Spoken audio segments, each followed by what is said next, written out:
Hello, and welcome to season 3, episode 5 of Rewind with Ro. I'm your host, Ro Carter. Thank you, and that's my amazing co-host, Rob Smith. There he is. Welcome. How you been, brother? I've been good. Still, same steez back and forth. A little bi-coastal action because I'm in your city sometimes, then I'm back in LA, then I'm in Miami, then I'm in LA. How you feeling? You were saying you were under the weather a little bit. You good? I started wearing a mask every time on the flight now, and it's helping. I think it's just being, got to do it.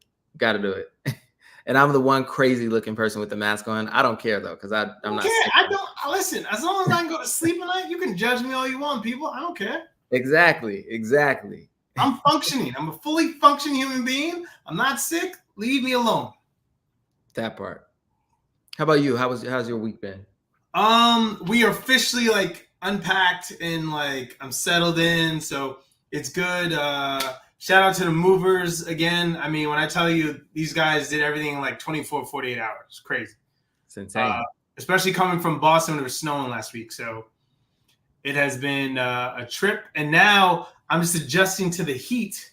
It's sunny, hot Miami. It's still so hot. It's kind of crazy. Yeah, we got a couple chilly nights, but then humidity during the day. I'm like, dang, it was hot. But then I talk to my people back in New York and Boston. They're like, man, I hate you because it's a little freezing cold. And I talked to my aunt. She was like, it's chilly, honey. It's chilly here. You don't want to be here. It's chilly. Yeah, I was like, all right. I was like, come and visit. So I got a lot of people on the list coming down to visit. When are you back? Who knows? Who knows? All right. We want to do a photo shoot. It doesn't happen. This guy's he's all over the place.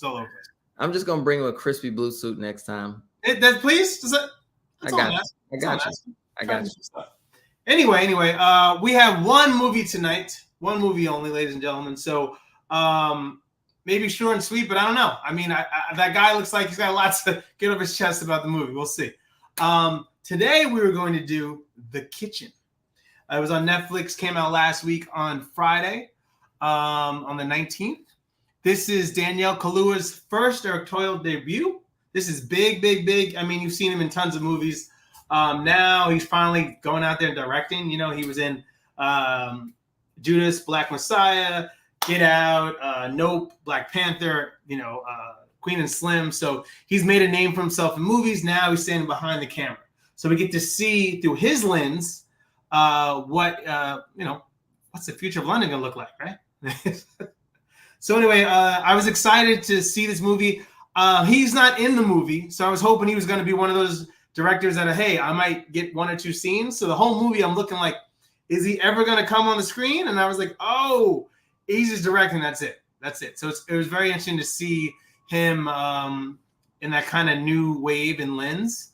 But basically, the movie also stars rapper Kano, which I knew nothing about Kano until I saw this movie. I knew nothing. So I apologize for people really? Kano's been around since the late 90s, and I should know who this guy is, but on the British hip-hop kind of scene.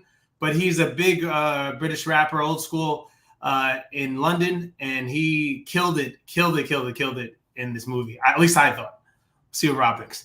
But anyway, this movie takes place in this dystopian future London, where the main character, Izzy, played by Kano, is a resident of the last social housing in London.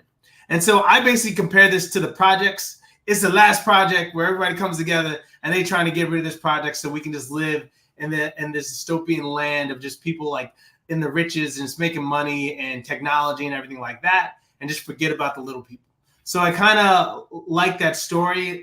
You're kind of looking back at ourselves at a lens of where is our society going? The way we keep on doing things the way we're doing, where we're not respecting the land, we're not respecting the people, especially with immigrants coming in across the border. Not going to get all political, but it's kind of like that same vibe. Where are these people going to go? Where are we going to put them? And if we do put them, do we care about them anyway? What's the point? What do you think about the movie, Rob? Are we just gonna go there, or are we gonna break? No, I'm saying we're going in. We can go deep. Yeah, actually, that's what I'm saying. So, you heard it was. Did you expect seeing Kaluuya in the movie at all, or did you just hey, I'm gonna take it for what it is, or? No, I mean, I wasn't anticipating seeing him, and I knew he was attached to it, directing it, whatever. And I guess he's one of the writers So Wow. I don't know where to begin. Again, just tell me what you thought about when you did you read anything about it before you went into it? Nope. I went into it blindly. I was like, I Did don't know. did you see the preview? Nope. I was like, I don't know if this is about a chef in a kitchen or what it's about. And then when it Okay, started, thank you. That's what I want. Okay. I had no clue what. Okay, guys, I'm gonna steer this ship today because I want Rob to come. He's gonna come hot, so I'm gonna steer this. We in the kitchen right now. We're gonna stir something. Woo! All right. So when I first saw this, I was like, oh, the kitchen, and it was Kahlua. I was like, oh, maybe he's doing one because the Bear is like a big show now. So I was like, oh, maybe it's a black perspective of a chef and stuff like that. So I was like, okay. Then when the movie starts, I'm thinking it's gonna be one of these gangster like hit movies where they're doing these hits at the same time, kind of like Heat, and it became something totally different. So it had my brain like all over the place. I would say if you do see this movie, have some patience for it because there are some scenes what kind of builds, but it does keep you thinking. I will say that it does keep you thinking. Before we go there, Rob, what do you think of the cast? I don't even know if I can have an opinion on the cast, and I'll say why. I have this special place of disdain for watching a movie about a character who's void of emotion and has no emotional attachment to anything because I'm watching nothing, and it drives me crazy. It drives me crazy. Like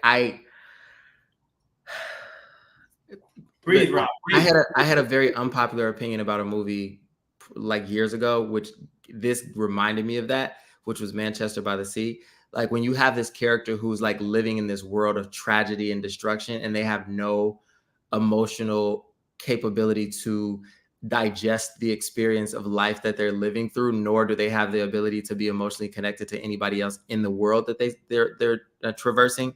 It drives me crazy. What do you mean? Later on in the movie, he does have a connection. Does he? Yes, I'm not saying it's Kano's fault. I don't think it's Kano's fault. It takes Benji to bring that out of him. Think about that. Does he ever bring it out though? He does because he starts caring about something. Before he didn't care about anything. Yeah, he cares, but we don't. You don't feel nor see his caring because the character has the inability to care. So as he starts to develop, says, don't hang out with those dudes because I'm afraid you're going to go into this. That's not caring.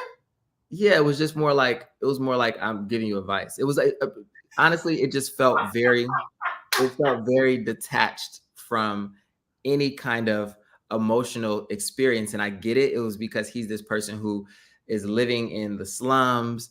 His job is to cremate people and turn them into soil. And they don't really care about, those people. So they kind of just dispose of those plants when their time is up. He lives in this world of like tragedy. I get it. But at the end of the day, I just felt like the character of Izzy just was kind of detached from the world. He just was kind of floating. And it's really hard for me to watch a character that's just floating because it has no context for me. I think that detachment was based on him just living just an awful life. And I listen, I know some people from the projects in the hood. It was very similar to me. Like you didn't see anything like, oh my God, it took certain things for them to come out of their shell. And you see him express emotion when he goes to the funeral, right? He cried. I mean, if that's not an emotion, Rob, I don't know what is. Wow, Rob's on with the night, people. You can cry empty tears. It happens all the time. Wow. Who hurt you, Rob? Okay, why do you like this? You've been traveling a lot, people. I'm sorry. So anyway, as the characters, I guess, I think they start to build, but other people may have a different opinion of that. But as Izzy's character is kind of going through his life, his goal is to get out of the kitchen. And so he's saving all his money to get out of there. So that's all he talks about. Hey, I can't wait to get out of this. He's on a list, and it's going to come up in the next couple of days, and he's excited to get out of the kitchen and I guess start a new life. But when we see the apartment he may get, is it really starting a new life? Because he has a nice room and it's clean. He has running water, but his view is a hologram, right? And he can see whatever he wants, but there's no actual view. There's no window. And so that mindset, right, of like, hey, I hate what I had because I had to share a shower with a million people and wait in line. And some days there wasn't hot water, and I got to worry about the cops knocking me upside my head and all this other stuff. But I felt like I was in a community where I was loved and we cared about each other.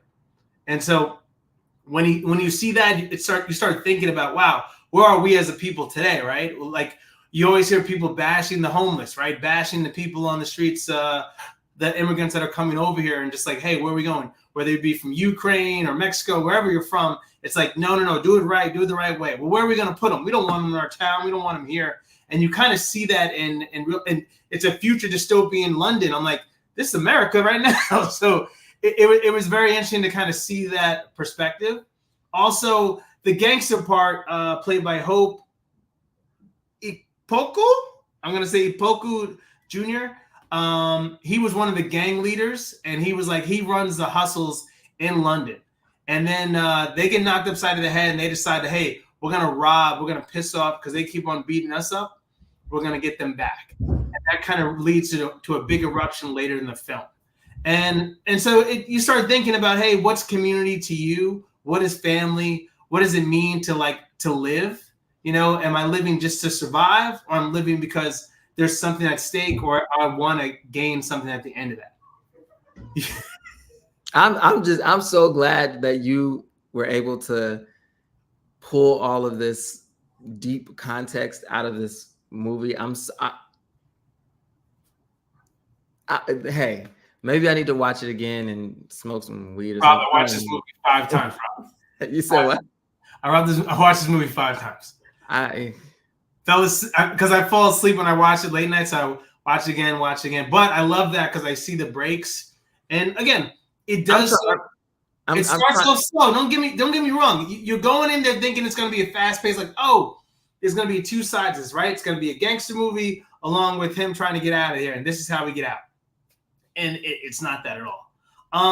I saw none of those things. Anything that you did like about the movie? I thought it was visually entertaining.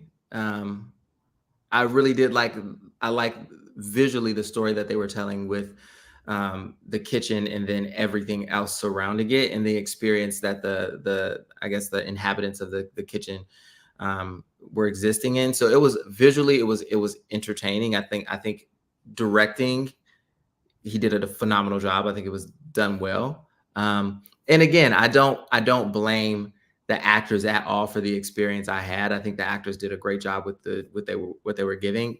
But for me, it just felt a little short because the story felt very disjointed, and at times it kind of felt forced. I felt like I was being force-fed the experience of having empathy that wasn't earned. I don't know. It just didn't feel fully actualized to me. So I don't know. I don't know what it is. I just don't. What do you think the kitchen? What does the kitchen mean to you? It was just listen, like you said, I think you did a great job of explaining what it was. It's the last existence of this homestead for people who don't want to move into this weird futuristic in existence, where I don't even know what the existence is for people who don't have money in that world, because they didn't really show them outside of the kitchen. So what happens to those people who get removed from the kitchen? We don't even know. Yeah, and so to add on to that, that's what I think was missing from the film. Like, I want to know, and I guess you don't want it to go like all these places, but like they take you and you don't know where you're going, right? I would love to have seen, okay, we're taking them because of what? Where are we putting them? Why? What are we doing to them? We're just assuming a lot of this movie. It's up to us to just guess like what could happen to them. Even the ending, like, are they carrying them into soil? Like, I just don't know what's happening to these people. Yeah. I don't know. So you get kind of lost there. That's one thing I will agree with you on, is like, hey, what's going on in this film? So I would love a little bit more direction of like, hey, this is what's going on. When we take them, this is what we do. I kind of like, though, that they don't put a face to the guards of the police, and I kind of love that, because you can think about who they are. It doesn't have to be white, it doesn't have to be black. They're just people that are enforcers, and because they're enforcers, we all know enforcers. And I love that you didn't put a color to the enforcer. You put the color black because they wore black gear, but I just saw them as enforcers. I didn't see them as, oh, the white man doing this or that or that. Yeah, So and I don't think they depicted it that way for sure, because like you said, even when you have the moment where they storm like this wealthy neighborhood, they end up going into the home of a black family and destroying their, their belongings, like destroying the home of this black family that was wealthy. So I don't think, yeah, like you said, I don't think the face of it was like it wasn't like a racial divide. It was more just like a social economic divide. But it was just it's just a little bit disconnected from. I was disconnected story wise a little bit. Then you had the little boy and like trying to develop into adulthood with this girl and this gang, and it just was a lot that they tried to squeeze in. I don't really feel like was crafted well enough for me to follow the story well. So I don't know.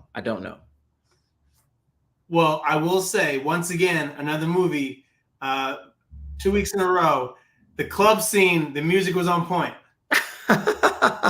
The club scene, the skating rink. What are we talking about? Yeah, they were having. I forget the song that was on, but it was a classic, like it was one of those classic old school songs. They were just jamming to it. So I love when they do futuristic or time or period films, and then they play music. I'm like, this is nowadays, but it works.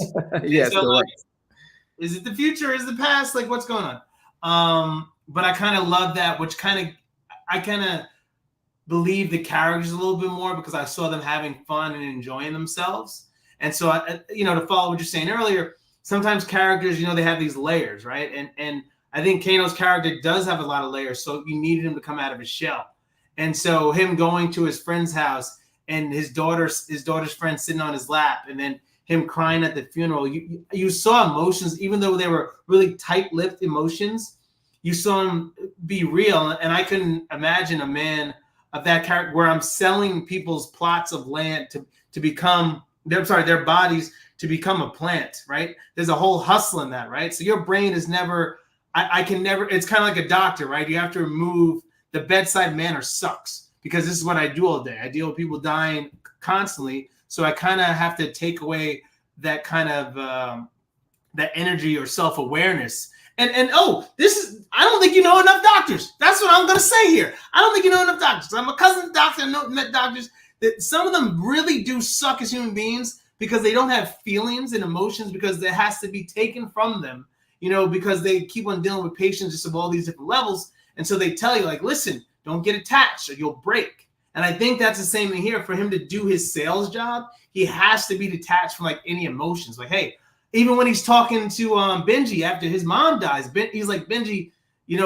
help me sell this. He's like, yo, I haven't even got over my mom yet. He's like, I don't care. This is a hustle. No? Am I stretching? Rob, come on, Rob. Listen, he's gonna stretch it till it works. I'm bending here. Woo! Bro, hey, listen. Well, I thought I was good. I'm going deep in the bag. Deep in the bag. Love it. I guess I kind of like it. I didn't say I loved it. I just said I understand it. I didn't say I loved it. I said I understand it. Okay. Hey, I'm trying to be. My last positive moment on this film. Ian Wright, actor in there. It reminds me of kind of Do the Right Thing when Samuel Jackson would do the radio in the morning of the new day. And so Ian Wright, basically in the kitchen, he's the radio for the whole community. And so he's like giving birthday shout outs, hey, everybody have a great day, and sort of uplifting. So I kind of love that old school vibe of a film that I think Kaluuya tried to put so many things in one, right? And then which he kind of got lost track of what the movie should be because he's trying to put all these things in there. And again, I think there's an underlying premise there that there could be some amazing stories here. Like even Benji falling in love with a young girl. I was like, oh, this reminded me of that British movie we did with the love interest and trying to meet people. And I was like, there's so many other stories here that I think if he would have just picked one and stuck with it, maybe the movie would have gone in a different way. But I mean, again, for your first movie, I'm not mad at you. It was a great attempt, but I think there's some certain things you just need to work on. As a matter of fact, I think it would have been better as a Netflix series.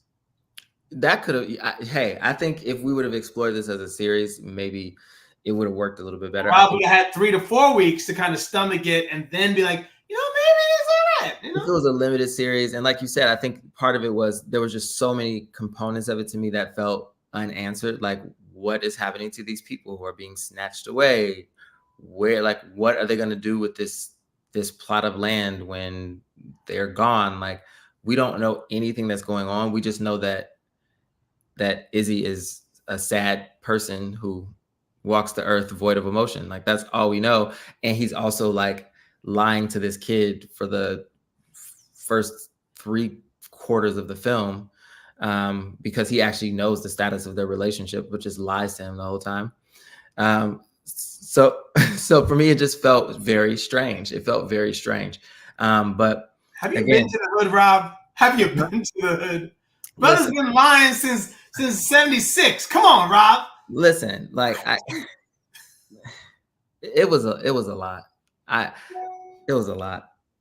I don't want to speak ill of the film. I think he did a great job directing. I think the actors did a good job with what they were given. I felt like there were a lot of holes in the story for me. It just didn't feel connected. And again, I just really have a dislike for film or TV shows that are based around a character who's just completely void of any kind of emotional experience with the people around them or the world around them. Because to me, what's the point? All right. Either hate it or love it or be indifferent. At least that's something. But it was just kind of like. So, not to give any big things away, but Izzy and Benji's character grow closer together. And so it comes to a point where Izzy's up for his apartment. And when he goes there as an option, he's like, I want to actually change it to 2 people now. And he knows if he does that, it's going to push him back behind the line again. And so I kind of love that. That was a beautiful scene for me, because now you see this character that has no sort of kind of energy whatsoever kind of open up a little bit and start caring about someone besides himself. But he didn't do it. Again, I'm not. Wow, you're just giving stuff away. It was not. Because honestly, I had to, Ro, because I was so confused by that whole moment. Like, was it that you just didn't want to do it? Was it the pressure of the people at this building? He don't want to wait behind it. He don't want to wait again. Listen, I don't want to wait in line again. We'll figure it out. He's living on the couch now. Shoot. And then, like, there's no communication between him and poor Benji that he's leaving. There's no communication. We just see him end up in this new place, and then we see Benji running from the police. Like, it's just there's just like all of this like missing. But that's what kids do. They don't listen. They just do what they want. No, I'm saying we don't even. I know, but I'm just saying it kind of made. He never goes home. He just never goes back. Benji never had a home, really. No, I'm saying Izzy never goes home. Izzy's like, I'm out. But you're not going to even tell this kid that you're not coming back? I took it as the kid bounced already to do it. Because remember, they had already fell out the night of the club, right? But the kid was back in I know, but it still seemed their relationship was like, I don't know what's going on with us. It was confusing. Yeah. And again, it's a relationship just like any relationships like that. It's if you haven't been a part of someone's life for a certain period of time, and then all of a sudden you're in their life, it's like, okay, well, how's this gonna work? And there's a point. He's like, hey, so what do you want? What do you want to do? You know?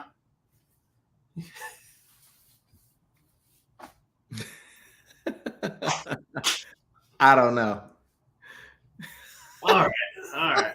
I tried, people. I tried to help him along, and he's just not. He wasn't feeling it today. He had a budget. Yeah.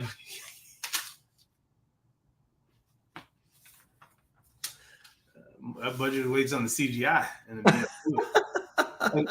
That's where that budget went. I was like, damn, that's a lot of money right there. That ain't cheap. You can't just build a whole city nowadays. I think they only show the city twice. Yeah. They're like, ooh, that's cost you another 100,000 every time you do it. Anyway, all right. Well, come to the end of the show. Would you recommend it, Rob? I'm not asking you to grade it.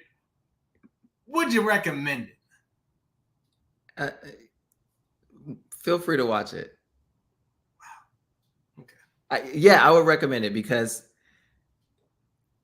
Daniel Kaluuya put a lot of hard work into this film. I definitely want to say man, I'm going to say support black films. Support him. Support the support movie. Black films. See the movie. Yeah, Think about Rob every time that you don't understand something or you're frustrated with a scene. You think of Rob and what Rob was going through when he watched the film. You know, and when you're happy and you're like, you know what, this is actually a movie I enjoyed. You think of Rob again. Think of Rob again about how miserable he was watching the movie the whole time. No, think of Ro. Think of how Ro was able to pull this deep context out of the film. So yes, if you're watching it, I can go even deeper, Rob. But shoot, I was waiting for you to give me something. I was gonna say like the kitchen is deep as layers because like you know as in an actual kitchen, right? When you're serving the wealthy, right, in the front. The back of the kitchen is made up of so many different ethnicities coming together as a community to make it all good for the people up top. You see what I'm saying? The correlation there, Rob, is deep. It layers. You can't really see. It's layers. You're reaching. Like a kitchen, you're cooking. Your arms got to be hurting from reaching. You're cooking. and then at some point the water boils and the kitchen gets too hot and you got to get out of the kitchen, which happens later in the movie. Everybody is like, boom, boom, boom. Chaotic. The kitchen. That's all right. Tough film, everybody. Tough film. I listen. I say give it a chance. You're gonna love the club scene. The music was on point. I forgot. Was it a club or a roller skate rink? I'm just wondering. They can be both. Okay. You can't have a club that has a roller skate in it. When's the last time you went roller skating? You ever been roller skating, Rob? Yeah, I'm from Chicago, of course. I don't know. You go in the ring? You go to the ring? You can roller skate backwards? Yes. All right. You want me to take my skates out? I got my skates. No, I just want you got the rollerblades, you got the skates. No, I have skates. Oh, my bad. Got offended. There you go. That's how you know when someone really has skates. When they're like, no. I got skates. Rollerblades. Right. Anyway, Danielle, Rob's looking for some work. Look out for the brother. There you go. Hey, hire me. He should have been. Matter of fact, Rob should have been in this film. Okay. All right. That's a. I'm not shady. I swear. Not at all. All right. Thank you, everybody, for your time tonight. Rob, as usual, has been delightful. Tune in next week. We got something good for you. Some fun stuff. And then, that's it. Anything else you want to say, Rob, before we leave? Nope. Woo! All right. Oh, we got ball. There he goes. Oh, yeah, there we go. Hold on. Can we do this? Oh, yeah. He can do it. I can't. Oh, there you go. There you go. Rob sending hearts out there. I don't know. My thing. Just do one, bro. Mine doesn't work. Doesn't work. Oh, there we go. I was the positive one. I have magic. Yeah. All right. Well, anyway, that's our time, ladies and gentlemen. Thank you so much for tuning in. If you did, if not, I know whose fault it was. Good night.